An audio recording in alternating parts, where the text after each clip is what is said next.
Hello everyone, welcome back to join the session. आज के session में हम जो रिमेन क्वेश्चन है मैथमेटिक्स एप्टीट्यूड का जो पहले से कंटिन्यू कर रहे हैं।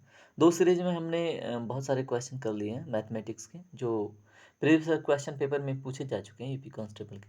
ठीक है, उसी सीरीज को कंटिन्यू करते हुए आज समापन करेंगे प्रीवियस पेपर का एक सेट। ठीक है, जिसमें मैथमेटिक्स के कुछ विशेष क्वेश्चन थे। और आगे बढ़ते हैं, सेशन को स्टार्ट करते हैं और देखते हैं हमारा फर्स्ट क्वेश्चन। देखिए, सेशन पसंद आता है या फिर आपको मज़ा आता है तो और भी सीरीज़ हैं इसमें, आप जाके उन्हें चेक करें, है ना, और जुड़ जाएं हमसे। ठीक है, चलिए क्वेश्चन नंबर 99 को देखते हैं। सॉरी, क्वेश्चन नंबर 99 में आपसे क्या पूछ रहा है? त्रिभुज ए बी सी में बी सी के समांतर एक सरल रेखा A B.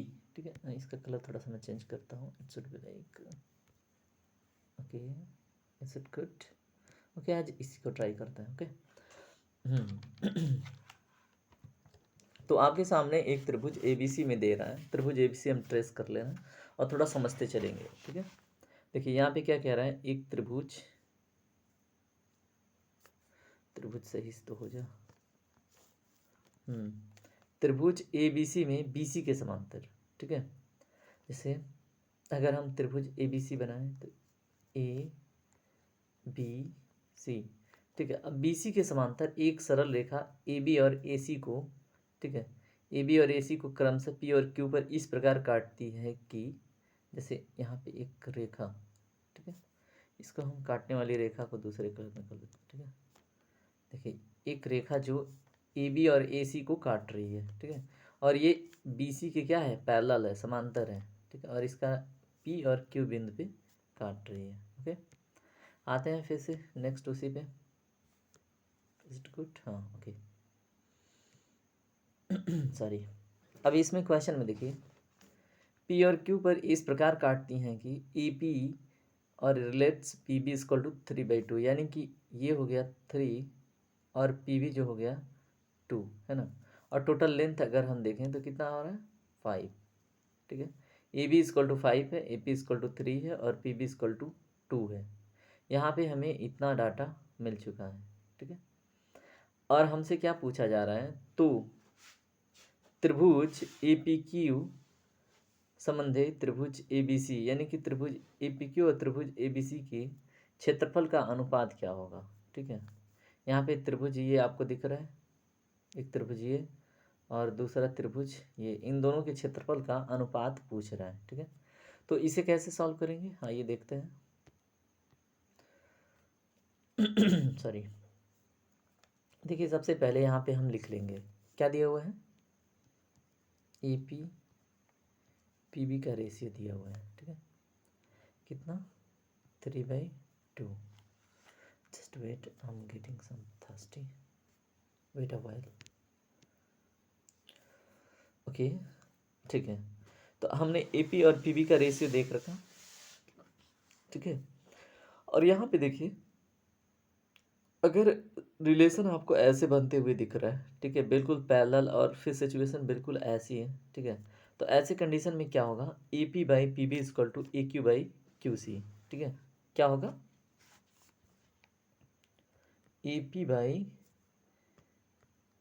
P B is equal to क्या होगा, A Q by Q C, है ना, इक्वल टू, ये सब सिमिलर हो जाएंगे, A P by A B is equal to हो जाएगा P Q by B C. ठीक है, ये अनुपात आपको मिल जाता है ऐसे।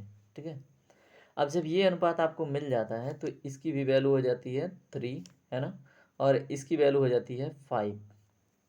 ओके, 3 और 5 हमें यहाँ से मिल जाता है। ठीक है, अब हम इसमें सॉल्व करने वाले हैं त्रिभुज ए पी क्यू और त्रिभुज ए बी सी का क्षेत्रफल का अनुपात। ठीक है, यहाँ पे देखिए समद्विबाहु त्रिभुज बन रहा है, और समद्विबाहु त्रिभुज के क्षेत्रफल का फार्मूला क्या होता है, अगर आपको न याद हो तो फिर मैं यहाँ पे क्या लिखता हूँ, त्रिभुज A P Q divided by त्रिभुज ए बी सी, ठीक है, इज इक्वल टू क्या होता है, यहाँ पे होता है भुजा बटे 4 गुणे 4 इंटू भुजा स्क्वायर माइनस भुजा स्क्वायर, है ना, और उसके बाद होता है मतलब भुजा में दो भुजाएं हैं, ए और बी, है ना, तो ए स्क्वायर माइनस बी स्क्वायर मान लें। तो यहाँ पे ए और बी की वैल्यू सेम है ना।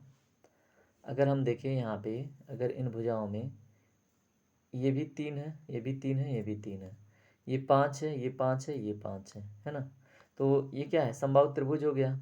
और ऐसे त्रिभुज में अगर हम क्षेत्रफल ज्ञात कर रहे हैं तो फिर देखिए डायरेक्टली भी हम इसको 3 स्क्वायर डिवाइडेड बाई 5 स्क्वायर भी लिख सकते हैं, ठीक है, क्योंकि बाकी सारी चीज़ें कैंसिल हो जाएंगी क्योंकि फार्मूला का पैटर्न ही वैसा रहेगा।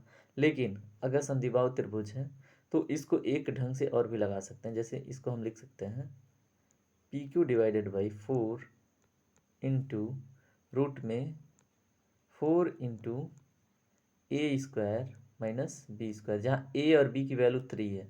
और यहाँ पे क्या हो जाएगा, B C by four root root क्या होगा 4 into A square minus B square, बड़े त्रिभुज का, ठीक है। अब इस इक्वेशन में हम वैल्यू क्या करेंगे, रख के इस क्वेश्चन को सॉल्व करेंगे, ठीक है। इसके लिए हम क्या करेंगे, ऊपर का जो पोर्शन है और बाकी सारी चीज़ें हम डिलीट करेंगे, ठीक है। चलिए डिलीट करते हैं और फिर से इससे आगे बढ़ते हैं, ठीक है।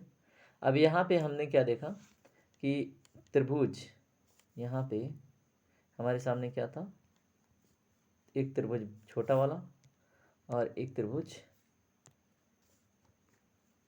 बड़ा वाला, है ना।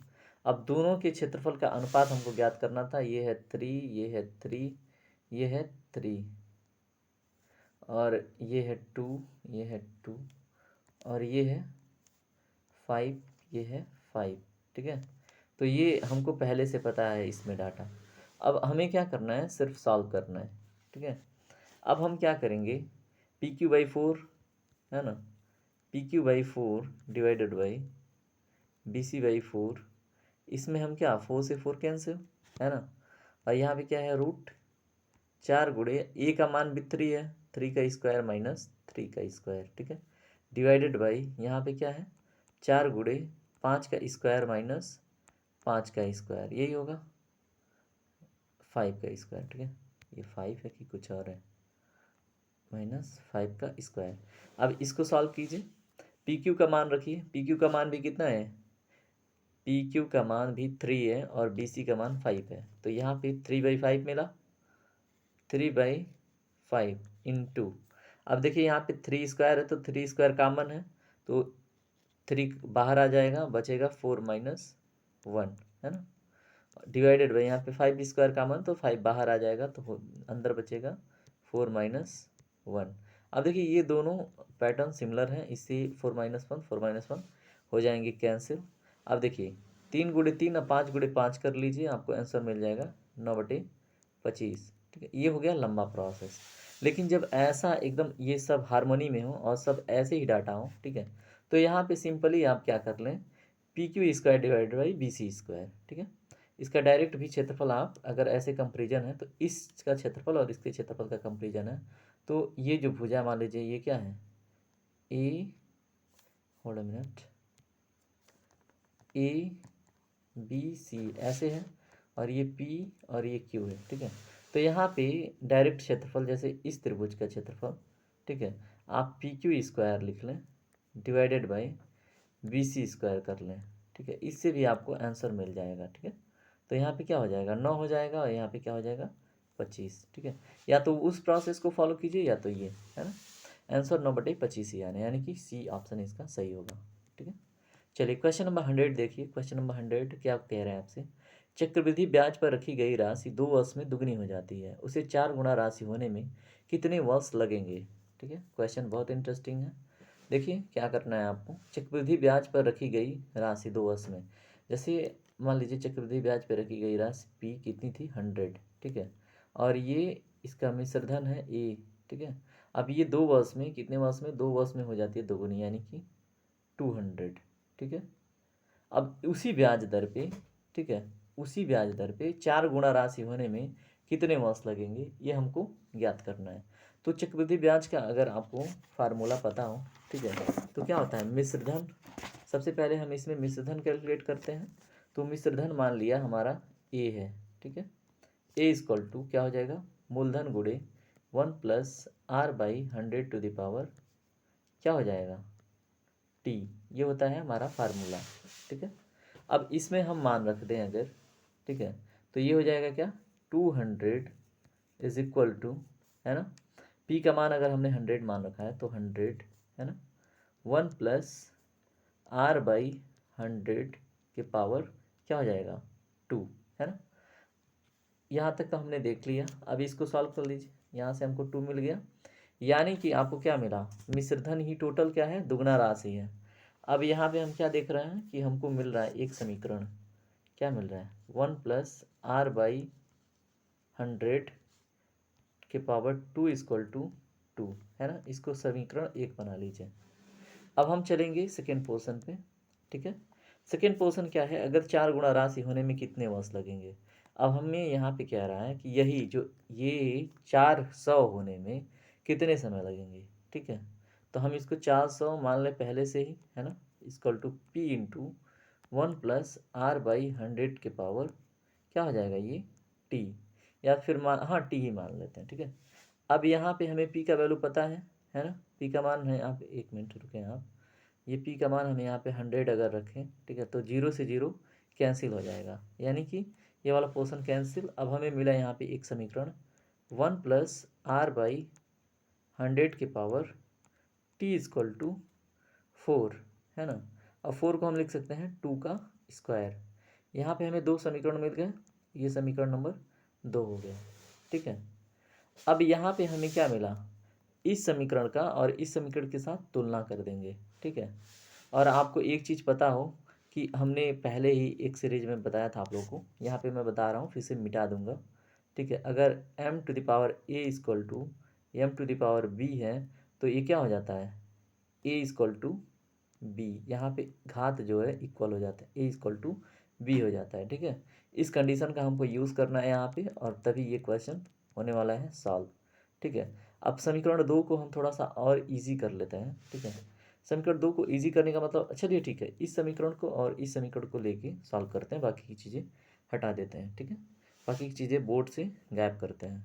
ठीक है, देखिए हमको मिला है क्या 1+r/100 2 इक्वल टू 2, समीकरण 1। ठीक है, और हमें दोबारा से मिला है 1+r/100 की पावर t इक्वल टू 2 का स्क्वायर। इसको थोड़ा सा और हम क्या करेंगे, इजी करेंगे। अब दोनों तरफ रूट ले लेंगे। ठीक है, क्योंकि हमको इक्वल में 2 चाहिए, दोनों तरफ रूट लेंगे तो हमें क्या मिलेगा 1+r/100 की पावर क्या हो जाएगा ये हाफ t, है ना। रूट लेंगे तो यहाँ पे हाफ हो जाएगा और ये हो जाएगा 2। ये हमारा समीकरण 2। अब समीकरण 1 और समीकरण 2 का तुलना कर दीजिए। ठीक है, सिंपली समीकरण 1 और समीकरण 2 का तुलना करेंगे तो आपको क्या मिलेगा 1+r/100, ठीक है, की पावर 2 इक्वल टू 1+r/100 के पावर t/2।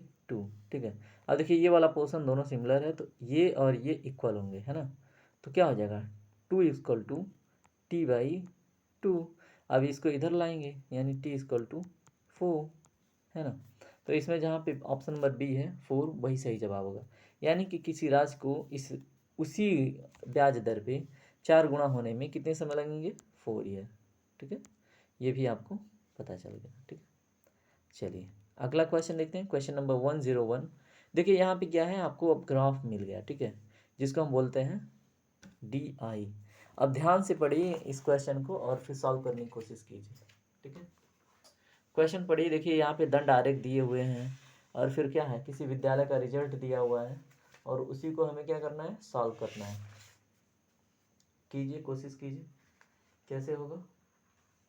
सिंपल है, बिल्कुल इजी है। चलिए हम करते हैं इसको सॉल्व। ठीक है, देखिए इसमें क्या दिया है, दंड आलेख में एक मध्य जो माध्यमिक विद्यालय होते हैं ना उसका डाटा दिया हुआ है। ये इसमें क्या है, यहाँ पे 4 क्या है 5 6 7 8 9 10। ठीक है, ये क्लासेस हैं।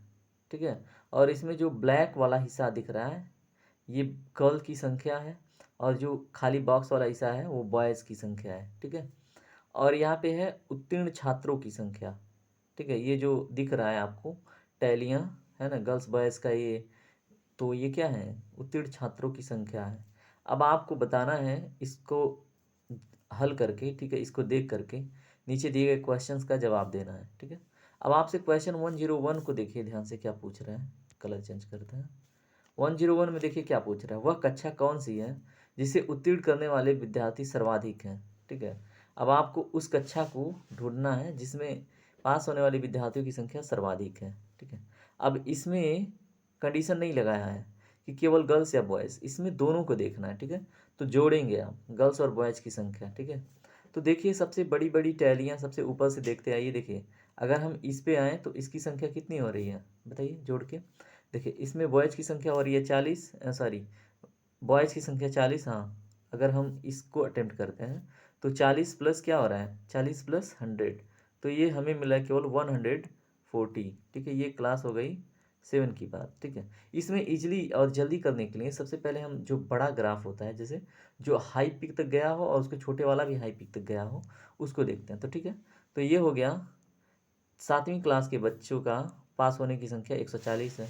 अगर हम ये देखिए एक्स को देखें, ठीक है, इसमें क्या है, बच्चों के पास होने की संख्या कितनी है, लड़कों के पास होने की संख्या कितनी है, लड़कों के पास होने की संख्या 70 है, ठीक है। और फिर प्लस अगर हम देखें इसमें लड़कियों की पास होने की संख्या, तो इसमें लड़कियों के पास होने की संख्या देखिए 90 है, ठीक है। अगर 90 और 70 जोड़ते हैं तो आपको मिलता है 160, यानी कि ये वाला तो नहीं होगा, है ना। अब देखिए इसके जस्ट पास में क्या है, नाइन्थ वाले क्लास में देखिए कितने हैं पास होने वाले बच्चों की संख्या, लड़कों की संख्या है कितनी 70 और लड़कियों की 80, तो ये 150 होगा। तो ये भी नहीं, ये भी रिजेक्ट, और बाकी ये तो वैसे ही देखने में रिजेक्ट, ये भी देखने में रिजेक्ट। तो आपका सही जवाब हो जाता है ये क्वेश्चन नंबर 1 का राइट आंसर क्या हो जाता है, क्लास 10, ठीक है। तो ऑप्शन नंबर सी इसका सही आंसर होता है। तो ऐसे हम करते हैं DI, ठीक है। चलिए अब इसी पे आधारित 3 क्वेश्चंस और हैं। देखिए 102 क्वेश्चन नंबर को देखिए, इसमें क्या रहा है, 7वीं 8वीं और 9वीं में उत्तीर्ण होने वाले लड़कों एवं लड़कियों की कुल संख्या का अनुपात कितना है, ठीक है, बताइए। 7वीं 8वीं 9वीं में उत्तीर्ण होने वाले लड़कों एवं लड़कियों की कुल संख्या का, ठीक है, अनुपात। अब जोड़िए 7वीं 8वीं 9वीं को जोड़िए, देखिए 7वीं में कितने लड़के हैं कितनी लड़कियां हैं, लड़कों की संख्या 40 है, 8वीं में लड़कों की संख्या कितनी है 90, तो 9 4 13 130, और फिर क्या है यहाँ पे 9वीं में कितने हैं बच्चों की संख्या कितनी है, 9 4 13, ये 130 हो चुका है पहले ही इन दोनों में, 130 में आप 70 जोड़ेंगे तो 200। बॉयज़ कितने हो गए, इस क्वेश्चन को सॉल्व किया जा रहा है, बॉयज़ की संख्या कितनी हो गई, बॉयज़ हो गए 200, ठीक है। अब गर्ल्स की संख्या जोड़िए इन तीनों क्लासों में, 100 150 और क्या है 80, तो 50 50 100 यानी 230, तो गर्ल्स कितनी हो गई, गर्ल्स की संख्या हो गई 230, ठीक है। और यहाँ पे पूछ रहा है लड़कों एवं लड़कियों की कुल संख्या का अनुपात, ठीक है। अब 200/230 कीजिए, कितना हो रहा है 20/23, ठीक है। अब देखिए ऑप्शन में कहीं 20/23 है क्या, अगर 20/23 है तो वही सही जवाब होगा, तो ऑप्शन नंबर ए इसका सही जवाब होगा, ठीक है। 102 का राइट आंसर है ऑप्शन नंबर ए, ठीक है। अब 103 पे आइए, देखिए उत्तीर्ण होने वाले लड़कों के प्रति कक्षा के आधार पर औसत संख्या है, ठीक है। जैसे हर एक क्लास में जो बच्चे पास हुए हैं, ठीक है, उत्तीर्ण होने वाले लड़कों की प्रति कक्षा के आधार पर औसत संख्या, ठीक है, बताइए कितना होगा प्रति कक्षा के आधार पर। जैसे मान लीजिए इसमें बच्चे कितने उत्तीर्ण हुए 80, इसमें कितने हुए 40, इसमें कितने हुए 90, इसमें कितने हुए 70 और इसमें कितने हुए 70, ठीक है। अब प्रति कक्षा के आधार पर, ठीक है, उसकी उनकी औसत संख्या, तो यहाँ प्रति को मतलब प्रत्येक समझ लीजिए। तो अब सबको जोड़ दीजिए, बच्चों की संख्या जो है जोड़ दीजिए, 70 70 कितना हो गया 140, 140 और 90 कितना हो गया 140 90 230 हो गया, है ना। 230 में फिर से आप कितना जोड़िए 230 में फिर 40 जोड़िए तो 270। 270 में फिर से आप 80 जोड़िए, कितना हो रहा है? 270 में 80 जोड़ेंगे तो हो जाएगा 350। 350 में आप 3 2 5 से भाग दीजिए, ठीक है। 5 7 35 70, ठीक है। तो उत्तीर्ण होने वाले बच्चों की संख्या का मतलब औसत संख्या क्या है? 70 है, ठीक है। तो डी इसका सही जवाब होगा। तो इस तरह से क्वेश्चन नंबर 103 भी हमने कर लिया। अब देखेंगे हम अगला क्वेश्चन 104। वह कक्षा कौन सी है जिसे उत्तीर्ण करने वाले लड़कों की संख्या उत्तीर्ण लड़कियों की प्रति कक्षा के औसत संख्या के निकटतम है, ठीक है। अब आपको बताना है वह कक्षा कौन सी है जिसमें उत्तीर्ण करने वाले जो लड़कों की संख्या है वो उत्तीर्ण लड़कियों की प्रति कक्षा के औसत संख्या के निकटतम है। अब लड़कियों की संख्या का औसत पहले ज्ञात करना है ना। तो देखिए 100, 170, 170 और 50 कितने हो गए? 170 और 50 कितने हो गए? 170 और 30 हो गए 200, और 220 हो गया, और ये हो गया 220 प्लस 80 हो गया आपका 300। 300 हो गया 90। 390/50 कीजिए, 390/50। तो 5 7 35, 5 7 35। उसके बाद बता एक, 5 दूनी 5 7 35, फिर बचा 4, 5/40 78। अब देखिए इन सारी क्लासों में 6 7 8 9 10 सारे क्लासों में 78 के करीब किस क्लास में बच्चे हैं, ठीक है। तो 78 के करीब आपको दिख रहा है यहाँ पे बच्चों की संख्या किस में है? 70। यहाँ पे कितनी है? देखिए दो क्लास में बच्चों की संख्या 80, ठीक है।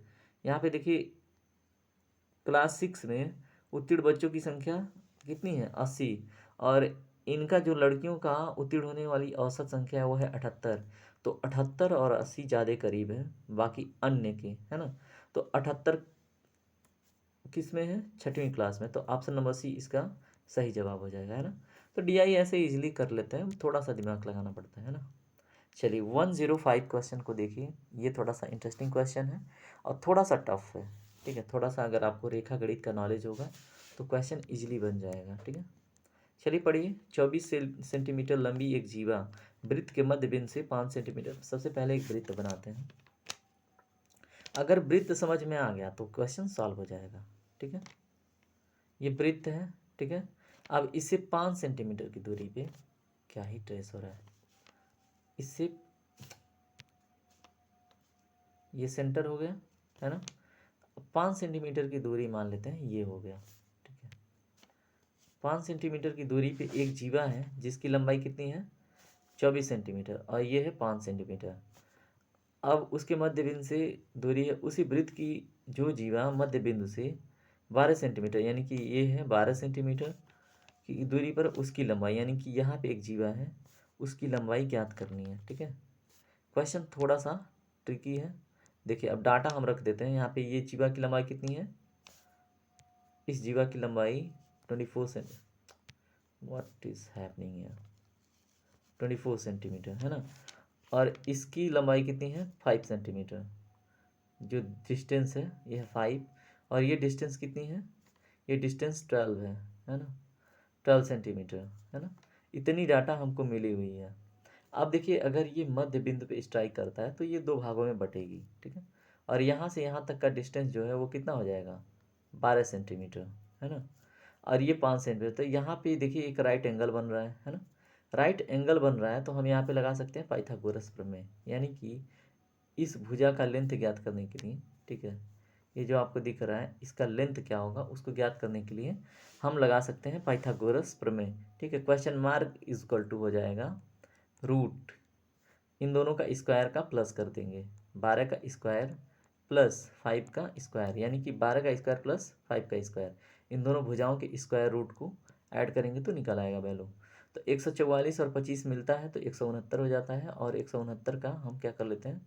रूट ज्ञात कर लेते हैं। तो वैल्यू निकल आती है 13 सेंटीमीटर, ठीक है। अब इस भुजा की वैल्यू कितनी हो गई? 13 सेंटीमीटर। अब सेम चीज़ हम यहाँ पे भी वही भुजा डालेंगे, और इसी भुजा की लंबाई कितनी हो जाएगी? ये दोनों क्या हैं? सिमिलर हैं, ठीक है। तो इन दोनों का वैल्यू सेम होगा। अब यहाँ पे हमें 12 और 13 वैल्यू मिल रही है, ठीक है। और हमें अब यहाँ पे निकालना है आधार, ठीक है। तो आधार यहाँ पे यानी कि बेस ज्ञात करने के लिए हम क्या करें, पहले बेस ही ज्ञात करना है। तो बेस किसी भी, यहाँ पे देखिए राइट एंगल बन रहा है ना। अगर राइट एंगल त्रिभुज में बेस ज्ञात करना हो तो कर्ण का स्क्वायर माइनस लंब का स्क्वायर करते हैं, ठीक है। यानी कि सबसे बड़ी भुजा का स्क्वायर माइनस दूसरी भुजा का स्क्वायर का रूट। तो हम इसको क्या करेंगे, इसको हम सॉल्व करते हैं यहाँ पे, ठीक है। इसको हम कवर करते हैं, व्हाट आई एम डूइंग। ये तो हो गया यहाँ तक, ठीक है। अब हम बेस को ज्ञात करते हैं यानी कि ये वाली डिस्टेंस, ठीक है। तो हम इसको यहीं पे कर लेते हैं ना, ये जो है डिस्टेंस, इसको हम कैलकुलेट करेंगे, ठीक है। तो क्या हो जाएगा, 13 का स्क्वायर ये रूट में हो जाएगा 13 का स्क्वायर माइनस 12 का स्क्वायर, ठीक है।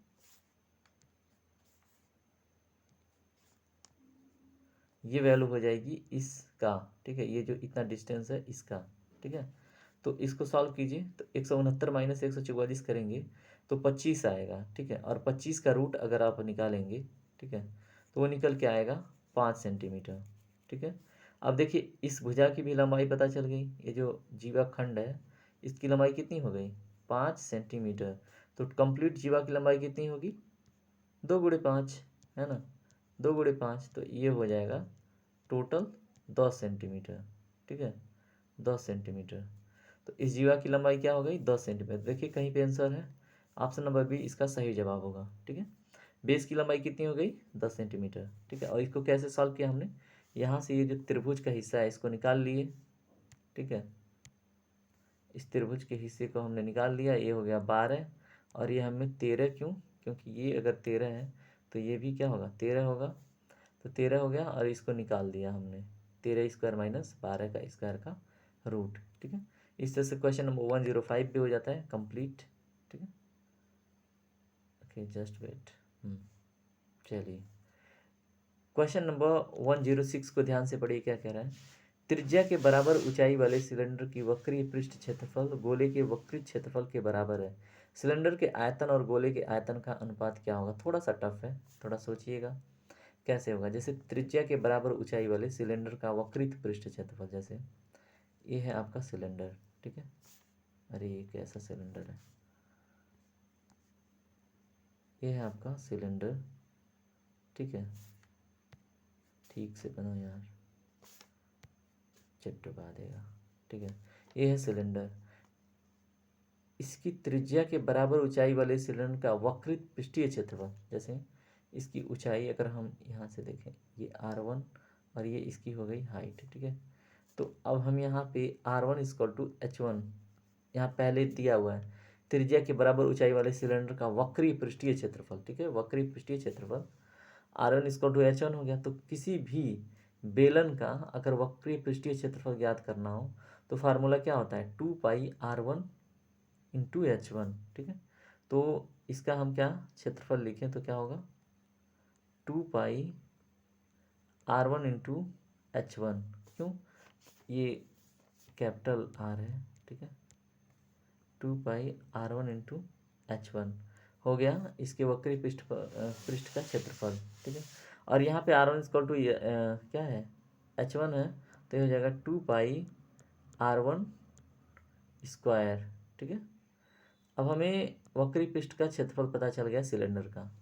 अब हमको यहाँ पे क्या कैलकुलेट करना है, गोले का, ठीक है।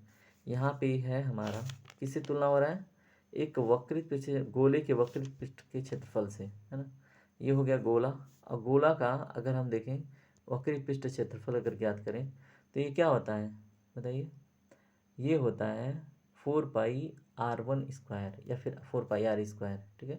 तो 4π, अब इसका जो त्रिज्या है इसको हम R2 मान लेते हैं, ठीक है। तो ये हो जाएगा 4πr2 का स्क्वायर, ठीक है। ये हो गया इक्वेशन 1, ये हो गया इक्वेशन 2, या फिर डाटा हम मान लें, ठीक है। दोनों का क्षेत्रफल क्या हो गया, मिल गया हमको। अब दोनों के क्षेत्रफल का हम क्या निकालेंगे, दोनों का क्षेत्रफल इक्वल है, ठीक है। तो इक्वल कर देंगे, यहाँ पे हम अगर इक्वल करें, ठीक है, तो हमें मिलेगा 2πr1 स्क्वायर = 4πr2 स्क्वायर, ठीक है।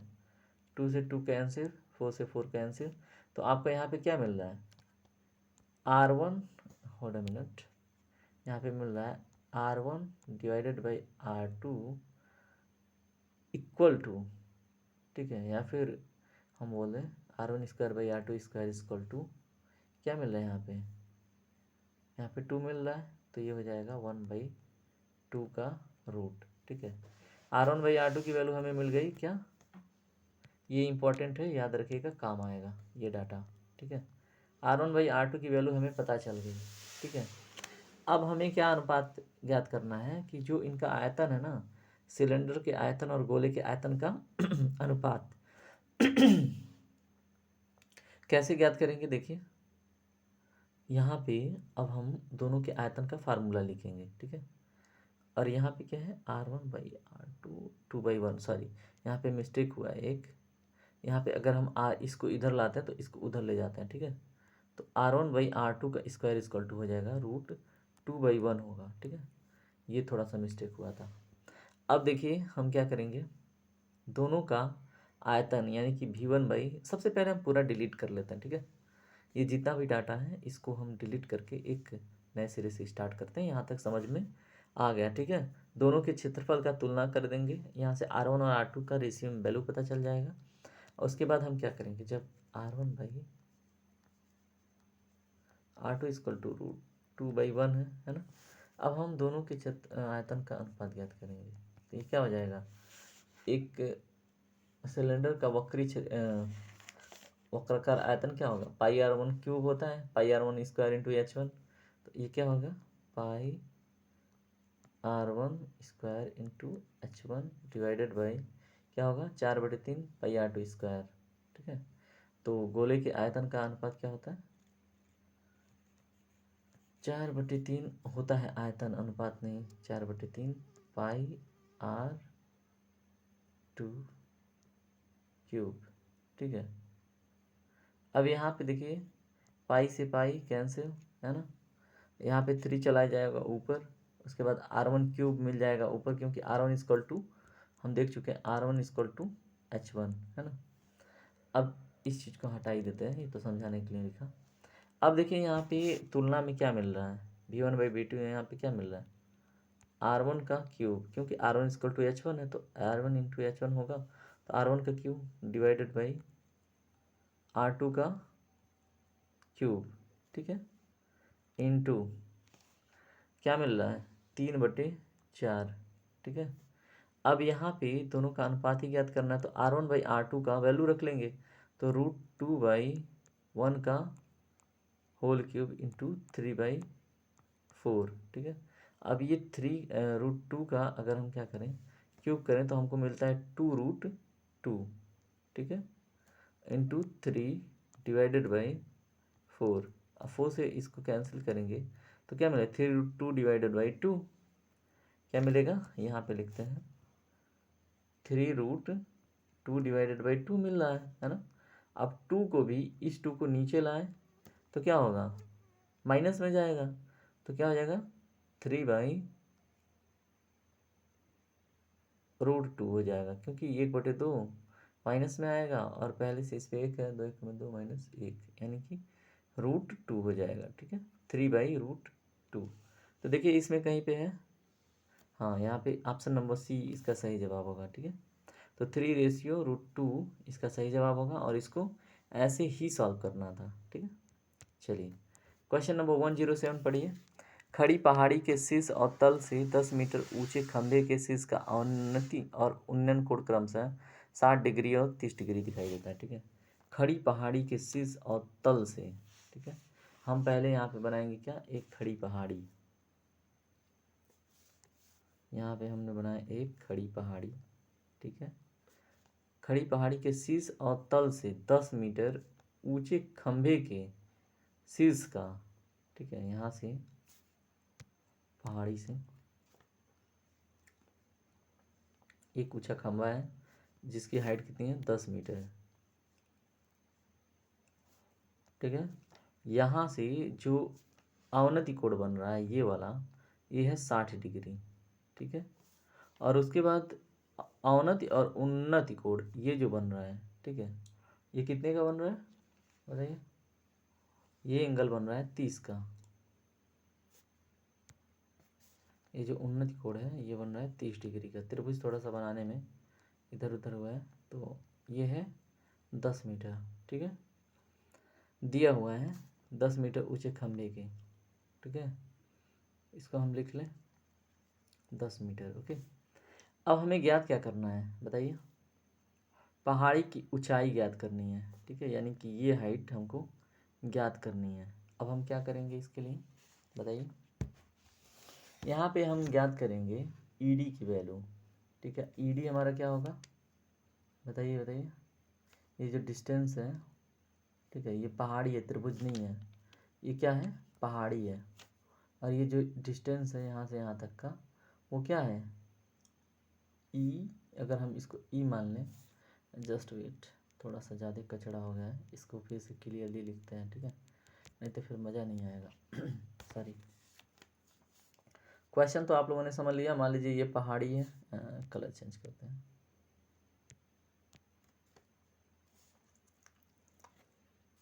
इसको उल्टा बनाते हैं। ये है पहाड़ी, है ना, और ये है खंभा, और जो अवनति कोण था ये है 60 डिग्री।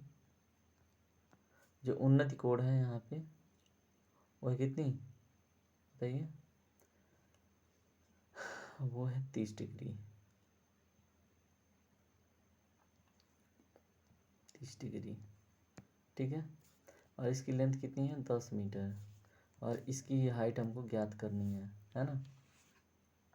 और तो कुछ दिया नहीं है, और इसका नॉमेनक्लेचर कर लें तो क्या हो जाएगा? ये ई डी। ठीक है, और यहाँ इसको भी कर लेते हैं ए, इसको कर लेते हैं बी, इसको कर लेते हैं सी। ठीक है, अब हमें ज्ञात करना है ये वाली हाइट। अब कैसे निकलेगी बताइए? ई डी इजकल टू होगा ना cot 30, 10 cot 30। ठीक है,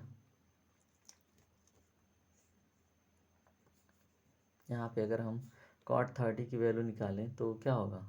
ई डी की वैल्यू अगर यहाँ से हम निकालें तो फार्मूला जो होता है ई डी cot 30 होता है ना। ई डी इजकल टू क्या होगा बताइए? 10 cot 30 होगा। क्यों? क्योंकि ई डी की वैल्यू दी हुई है 10 cot 30। इसको सॉल्व कीजिए। यहाँ पे देखिए बी सी की वैल्यू दी हुई है। बी सी की वैल्यू क्या है बताइए? बी सी की वैल्यू है क्या? E D 1060। ठीक है, बी सी की वैल्यू क्या है? तो यहाँ से हमको क्या मिलेगा? बी सी की वैल्यू अगर हम कैलकुलेट करेंगे तो हमें क्या मिलेगा? E D is equal to 10 cot 30 है, तो हम cot 30 की मान रखेंगे, तो cot 30 का मान √3 होता है, तो ये हो जाएगा 10√3, है ना। अब इसके बाद हम देखें ई डी का मान, यानी कि यहाँ से यहाँ तक का तो हमें पता चल गया। ठीक है, अब ये पता चलने के बाद तो सॉल्व होगा नहीं। अब हमें निकालना है क्या? बी सी का मान। ठीक है, अब बी सी के लिए होगा ये क्या होगा? ए सी 1060। क्या होगा? बी सी इजकल टू ए सी, ठीक है, 1060। ठीक है, अब 1060 का मान कितना होगा? 1060 का मान कितना होता है? इसका भी मान होता है √3। ठीक है, और ए सी का मान हमने पहले से 10√3 कैलकुलेट किया है, तो 10√3 इंटू √3, दोनों को मल्टीप्लाई करेंगे तो ये हट जाएगा, मिलेगा 10 इंटू 3, यानी कि क्या हो जाएगा? 30। ठीक है, अब हमको यहाँ पे क्या मिला? बी सी की वैल्यू, यानी कि क्या? हमने त्रिभुज थोड़ा सा इधर उधर बना दिया है। ठीक है, तो बी सी नहीं, हमको मिली यहाँ पे बी ए। ठीक है, यहाँ पे हम थोड़ा सा त्रिभुज बनाने में मिस्टेक किए हैं, है ना। बी ए को कब से बी सी बोल रहा है। ठीक है, और ई डी तो ठीक है, तो B A is equal to 10 into 3 यानी कि 30। ठीक है, 30 मीटर हमें इसकी वैल्यू पता चल गई। ठीक है, अब क्या करेंगे? जब हमें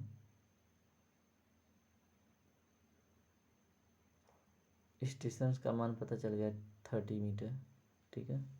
अब इसको हम आगे क्या करेंगे बताइए, आगे क्या ही करेंगे। यहाँ पे पूछ रहा है पहाड़ी की ऊंचाई, अगर ये 30 मीटर है, ठीक है, तो जाहिर सी बात है इसको भी हम कैलकुलेट कर लेंगे, है ना। तो क्या होगा बताइए,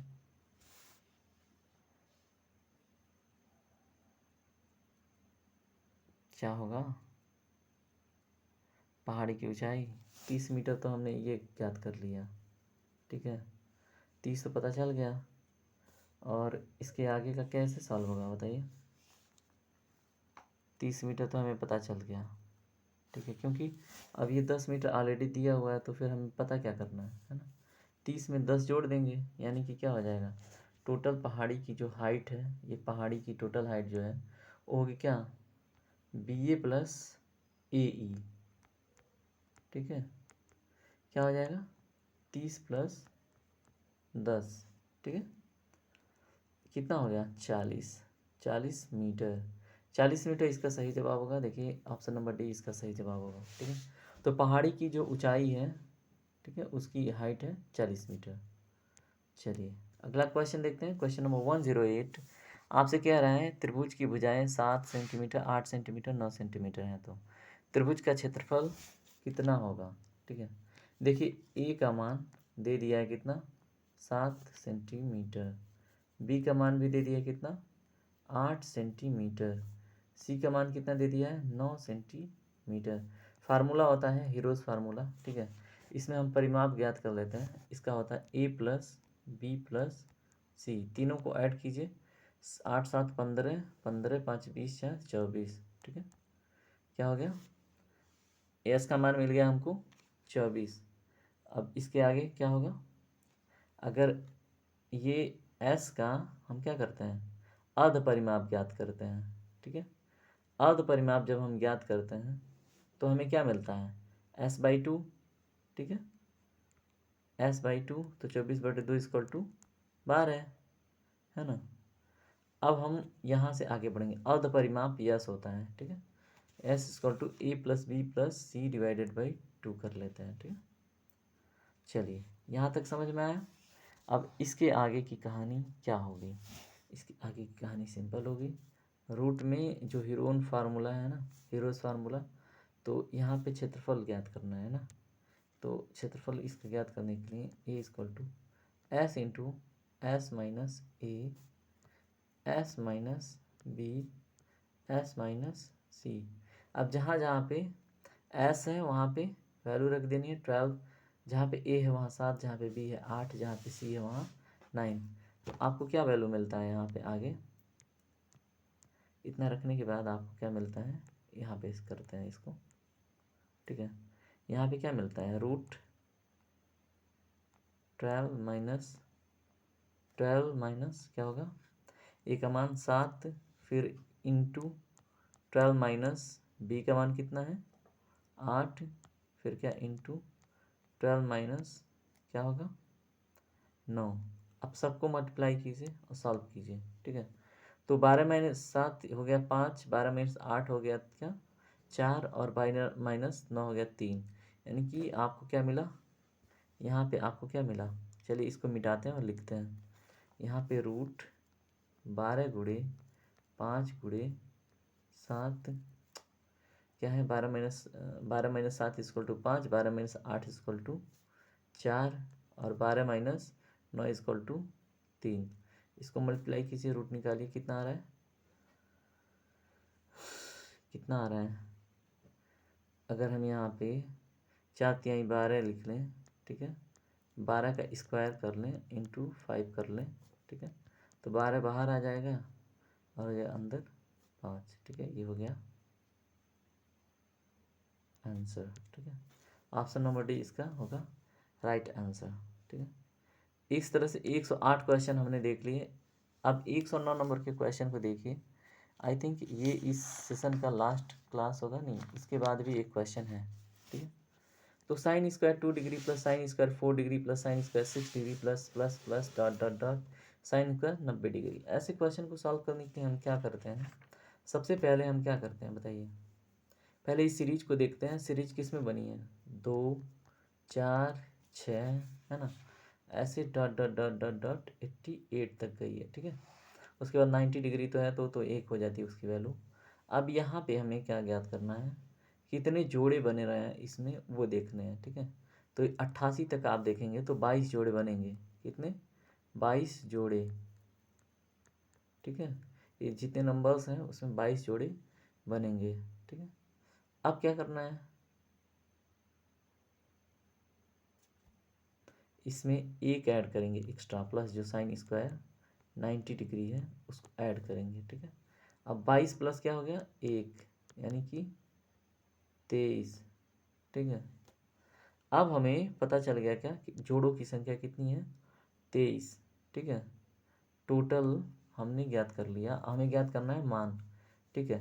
अब यहाँ पे sign square 2 degree plus sine square किसको लेंगे, 2 के साथ किसको लेंगे बताइए, साइन स्क्वायर 88 को, ठीक है। यहाँ से 2 को इसको लेंगे एक साथ, ठीक है। अब क्या मिलेगा हमको value, sign square 2 degree plus sine square 88, ठीक है। अब साइन स्क्वायर 2 डिग्री को किस में करना है, साइन स्क्वायर, इसको हम 88 को चेंज करेंगे, तोड़ेंगे, ठीक है। और फिर हम सॉरी करेंगे क्वेश्चन को सॉल्व। तो क्या हो जाएगा, साइन स्क्वायर 90 माइनस 2 डिग्री, है ना, साइन स्क्वायर 90 माइनस 2 डिग्री, तो ये हो जाएगा sine square 2 degree plus cos square 2 degree, और इसका मान होता है इक्वल टू 1, ठीक है। यहाँ तक तो बखूबी समझ में आया होगा, है ना। अब देखिए sine square theta plus cos square theta equal to 1 होता है, ये भी पता है ना। अब इस क्वेश्चन का जवाब बताइए क्या होगा, इस क्वेश्चन का जवाब होगा ऑप्शन नंबर बी, ठीक है। कितने, इसका मान कितना होगा, 23, ठीक है।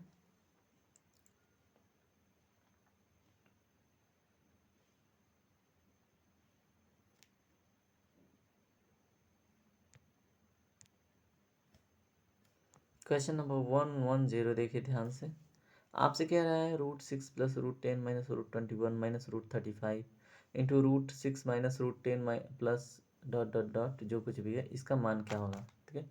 अब ऐसे क्वेश्चन को पहले हम सिस्टमेटिकली लिखते हैं, देखिए इसको और इसको ध्यान से देखिए। तो इसमें √6 माइनस √35 एक साथ फिट आ रहा है ना, ये बनते हैं ए स्क्वायर माइनस बी स्क्वायर की कंडीशन में। अब यहाँ पे आपको क्या दिख रहा है, माइनस यहाँ पे लगा लें, है ना। अब हम क्या करेंगे, इसी को एक सिस्टमेटिक वे में लिखने के लिए क्या है,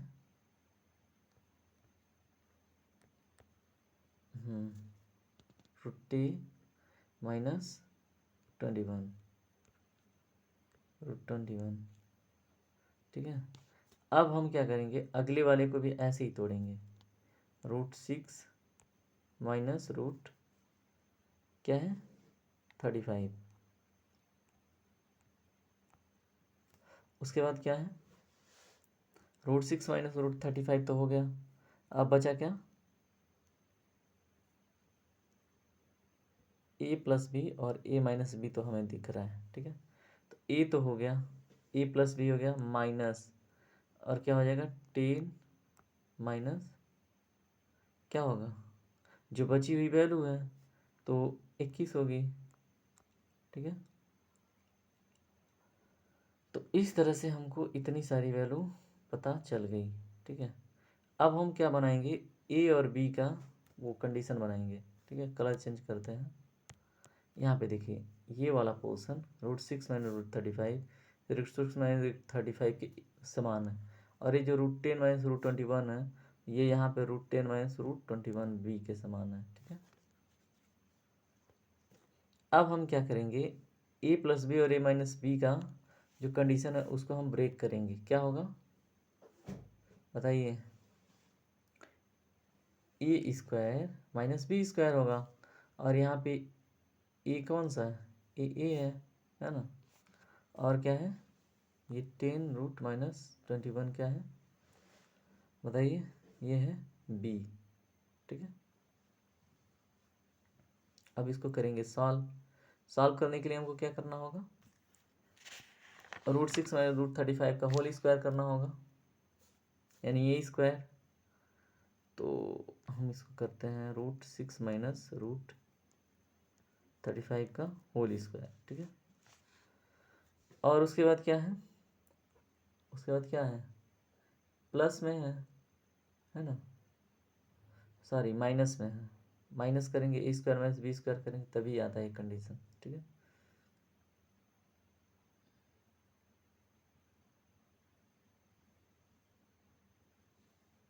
सॉल्व कीजिए इसको।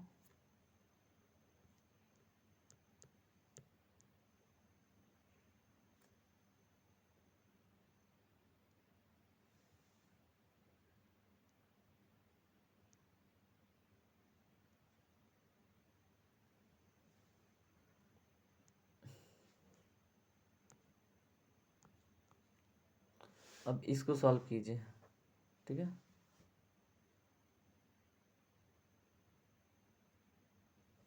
√10 माइनस क्या है, √21 क्या लिख दिया मैंने, √10 माइनस √21 का होल स्क्वायर। ठीक है, इसको सॉल्व कीजिए। इसको सॉल्व करने के बाद आपको वैल्यू मिलेगी क्या, 6 प्लस 35, 6 प्लस 35 माइनस 2√210, उसके बाद क्या है -10 माइनस 21, फिर क्या है +2√210। अब +2 इंटू √210 से -2√210 कैंसिल, 35 और 6 हो गया आपका 41। अब यहाँ पे आपको क्या डाटा मिल रहा है, होल्ड अ मिनट, यहाँ पे आपको मिल रहा है 35 6 41 माइनस यहाँ पे क्या है 10 और 21 31 इक्वल टू कितना हो गया 10। ये क्या है आंसर। ठीक है, अब इसमें 10 जहाँ पे है वो होगा राइट आंसर। इस तरह से हमने 110 क्वेश्चन नंबर 110 कंप्लीट कर दिया। और आज का सेशन थर्ड पार्ट के साथ कंप्लीट होता है। जय हिंद दोस्तों, टेक केयर, और फिर पढ़ते रहिए, बने रहिए। आपकी जिम्मेदारी है सेशन को लाइक करके कमेंट कीजिए, शेयर कीजिए, दोस्तों को बोलिए सब्सक्राइब करने को आप भी कीजिए, और मोटिवेटेड रहिए, पढ़ते रहिए। आपका दिन शुभ हो, टेक केयर, राधे राधे।